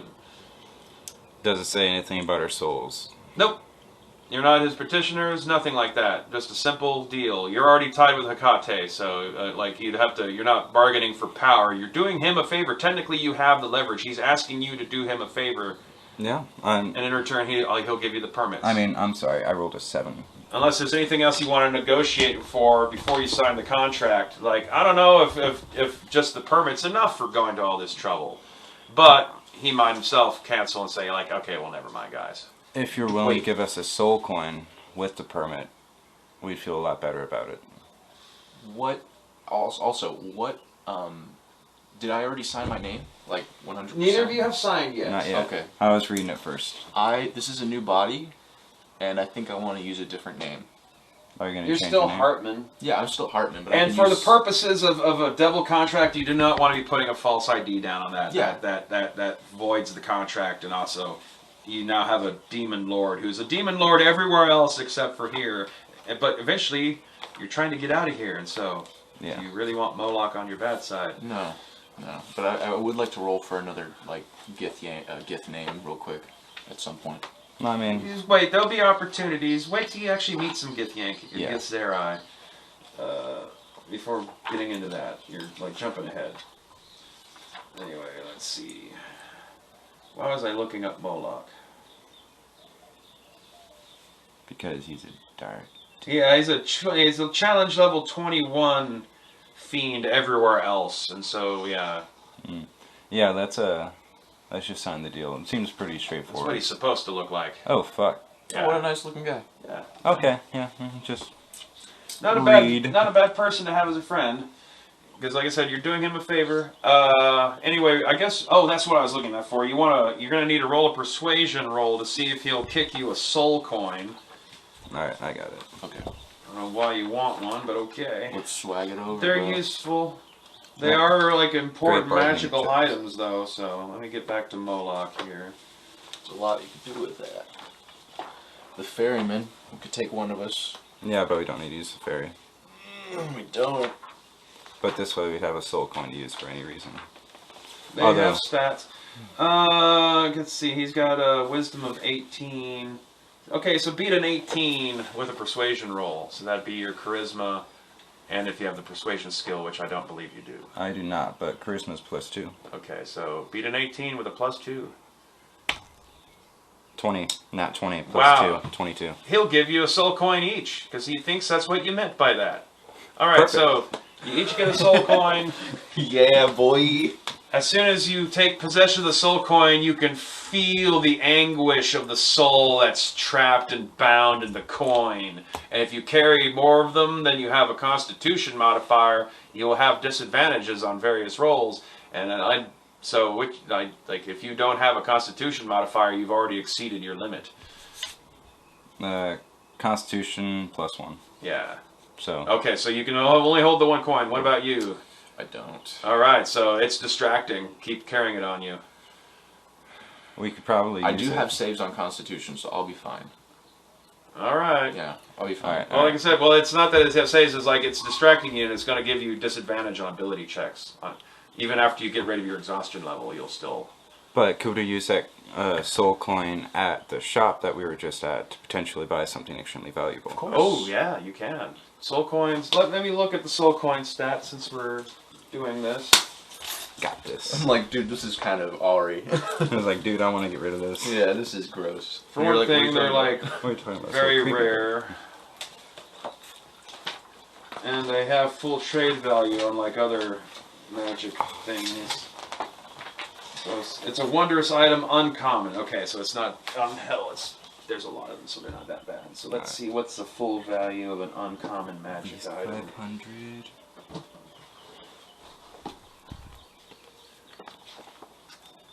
Okay, so you conclude your deal with the imp. You're going to go back to the store before you leave hell. All right. Let's go back to the magic ship. Good job talking him into giving us the soul coins, Reed. Right. You finally got the random 20 on your persuasion instead of Hartmann.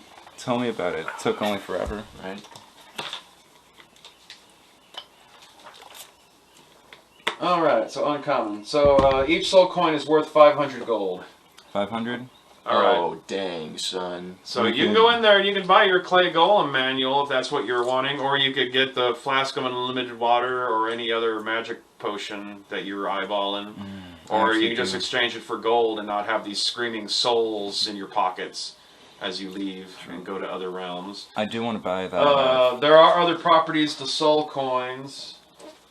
Such as... Well, for one thing, they can be used to fuel like various vehicles and whatnot here in Hell, which is part of why they're traded.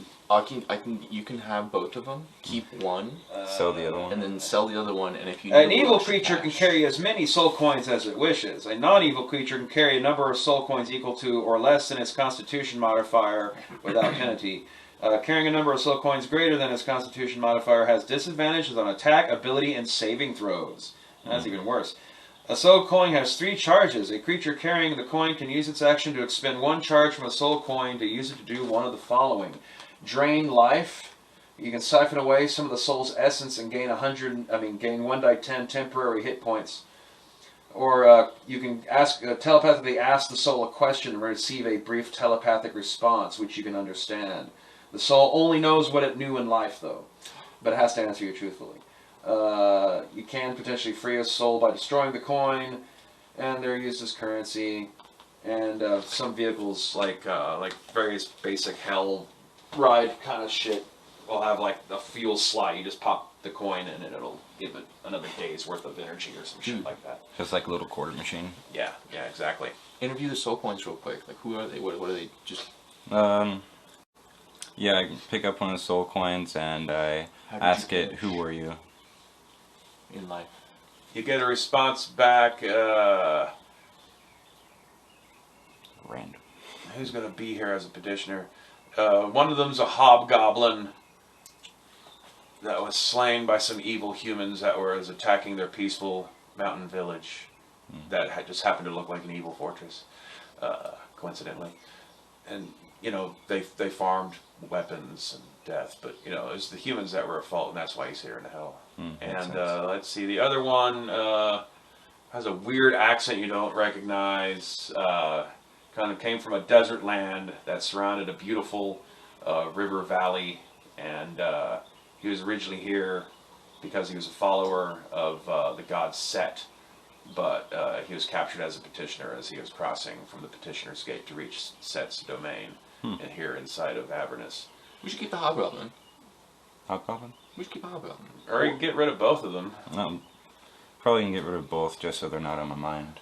Like I said, like Literally. you constantly, even if you're able to carry enough that you don't get the disadvantage on your rolls from holding it, it's also like you feel this telepathic Buzz. frustration, terror, Angst and anguish. You know, like it's one of the like the worst. It's one of the ways of true death for someone in a petitioner in hell is to become one of these coins, because otherwise you just get reborn and respawn because you have to die over and over again.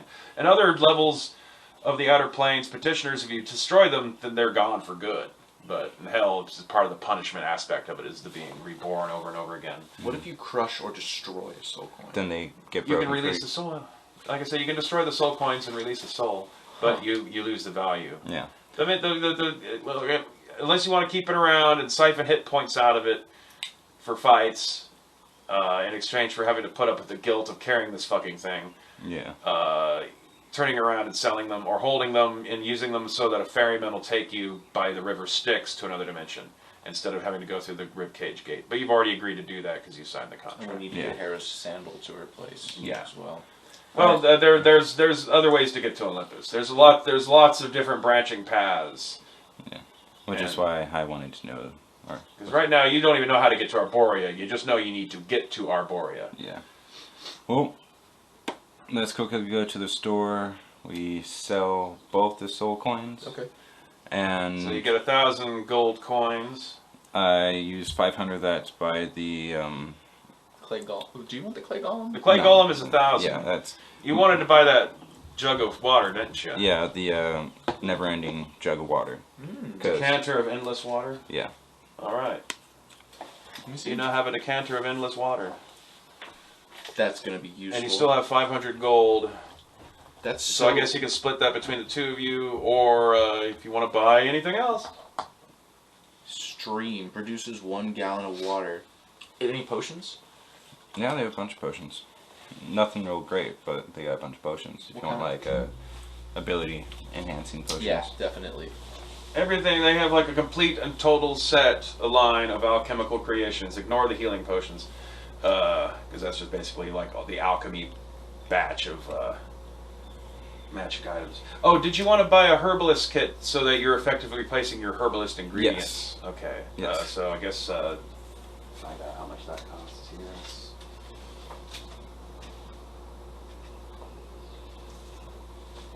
Ugh. And put the whatever you got left on the other 500 in yours. Because I'm carrying that 500 as Oh, so my one half. of them's mine, one of them's yours. Yeah, you spent your 500. Yeah. Your soul coin went to you buying the decanter of everlasting water. I sold the hobgoblin. And what am I looking for? Why would you all know what I'm looking for? I'm looking for the price of a herbalist kit. Oh, yes. That's what I'm looking for.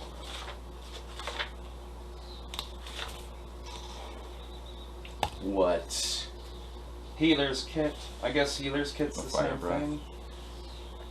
After drinking this potion, use a bonus action to exhale fire at a target within 30 feet of you. The target must make a DC 13 dexterity saving throw, taking 4d6 fire damage on a failed save or half as much damage on a successful one. Effects, and after you exhale the fire 3 times or when 1 hour has passed. Dude, these are all really Oh, good. here we go. Yeah, just remember the, Don't buy the dick pills. no, I was going to say the uncommon ones, so like 500. Herbalism kit is 5 gold. 5 gold? Yeah. Alright, so that makes me... And that's just the you can still keep your original kit case. You're Yeah. just buying the ingredients, so you can make potions again. For another, how many uses of magical ingredients for your spells do you want? Let's say every 10 gold you spend, you can buy enough ingredients to cover all your magic spells. For 10 gold? For one use of all your magic spells. Then I'll buy like 4. Okay, so you can spend 40 gold. Yeah. And then 5 for your kit. All right. Let's see. You can just take that out of your gemstones. Okay, so you don't want to take too much longer because it is getting later and later, obviously. What time is it? 2:21. Alright, I gotta get going a little bit. All right. So Hartmann, Yes. We're gonna assume you're not buying anything. I have like I have a couple that I We want. need to like end on a good note. Okay, I got. So I don't need that one. Alright, if it's uncommon, it's 500. Okay, these two. very rare. You can't afford both these fucking things. Can I get one of them? No. Probably not. Dude, I was They're telling way you over your price the range. uncommon one. Let's not worry about it. Okay, so y'all leave Oh, what about that one? the shop. Potion of healing. The giant strength. Oh, Yo, oh. they're both very rare. They're going to be too expensive. You leave the shop. You head back up to the gate. You hand the Modron your paperwork. Oh yeah, Moloch gave you the briefcase that he was carrying. You got to take the briefcase. It's got all the evidence for this conspiracy. All right. Did you want to ask him any questions about that before you go out the gate? What conspiracy is it? He's discovered evidence that the Gehenna Company has been smuggling all sorts of goods through the gate with help of some merchants that are allied to the Great Foundry on Sigil. And with that evidence, he hopes he can get, be able to get in with the governor of Ribcage, and that would allow him to get a toehold there. That would actually allow him to go there in person, because normally devils are not allowed in the city. Yeah. We need one more. Where exactly did he say for us to go in Ribcage? You just need to go speak to the governor. Yeah, so find the governors. Yeah, and go through whatever it is you have to do to meet with her. But just meet with the governor, give her the evidence, and convince her to have a meeting with him. And then after that, you're done. You can walk away. But if we can't convince her, does that mean we fail? You should be as long as you've legitimately tried to do your thing, you've fulfilled the contract. Alright. If that works. That seems easy enough. You can't half-ass it. You can't be like, I tried. You might at least, if you do fail the first time, you might want to try again, figure out some way to get her to listen to you this time, kind of shit. I have a process for it. Nice. Okay. Briefcase at the So wall. anyway, he says that it's evidence for a conspiracy that the Gehenna Company has been working with some merchants in Ribcage to move illegal goods. So it implicates a couple different people. So, Alright. So you go up to the gate and head through? Yeah. Sounds good. All right. Well, congratulations. Hartmann and Reed have finally escaped hell. We'll see y'all next week when we join PLANESCAPE in the Outlands. Lame. Good night, everybody.